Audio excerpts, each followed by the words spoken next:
ஆடு மாடுகள் பொது இடங்கள் போக்குவரத்து பாதை. அதனால் எங்களுக்கு வந்து அதை அந்த இலவச பட்டாவை அதை தவிர்க்க வேண்டும். அது வந்து அரசு பெரம்போக்கு நிலம்.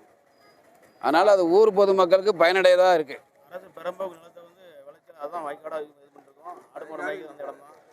பொதுமக்கள் நடமாடக்கூடிய பொது இடம் அந்த இடம் தான். இப்போ திடீர்னு வந்து இந்த அரசோட இந்த இலவச பட்டா பேரில் வந்து இருக்கப்பட்ட இடத்தை பூரா ஆக்கிரமிச்சு பண்ணி நீங்கள் செய்யக்கூடாது, இந்த இடத்துல நீங்கள் இருக்கக்கூடாதுன்னு முன்னறிவிப்பு எதுவுமே கிடையாது. 7 வருஷமாக அனுபவிச்சுக்கிட்டு இருக்கோம். முன்னறிவிப்புலாம் எதுவுமே இல்லை. அரசாங்க இடமா இருந்தாலும் நாங்கள் அதை பாதுகாத்துருக்கோம். பாதுகாத்து எங்களுக்கு உரிமை வேணும். இந்த இடத்துக்கு எந்த உரிமையும் கிடையாது. நாங்கள் இலவச பட்டா கொடுக்க போகிறோம் அப்படி இலவச பட்டா கொடுக்கறதுக்கும் கொடுக்கக்கூடிய நபர்கள் வந்து கரெக்டான நபர்லாம் கிடையாது. அவங்களும் வீடு வாசல் இல்லாமலாம் கிடையாது. வெளியூருக்காரங்க அங்கே எங்களுக்கு தெரியாது. நாங்கள் வீடு வாசல் இல்லாமல் தான் இலவச பட்டா வச்சுருக்கோம். அந்த இடத்த அனுபவிச்சுட்டு இருக்கோம். ஆனால் எங்களுக்கு அந்த இலவச பட்டாக்கு முழு உரிமை வேணும். அதை கவர்மெண்ட் அவர் கொடுக்குறதுனால வந்திருக்கோம். இலவச பட்டா நிறுத்தணும். எங்களுக்கு அந்த இடத்துல வந்து பாத்தியப்பட்ட ஆளுகளை பாதுகாத்த ஆளுகளுக்கு நிலத்தை கொடுக்கணும். கலெக்டர் ஆஃபீஸ் வந்துடும். கலெக்டர் ஆஃபீஸ் மனு கொடுக்கணும்.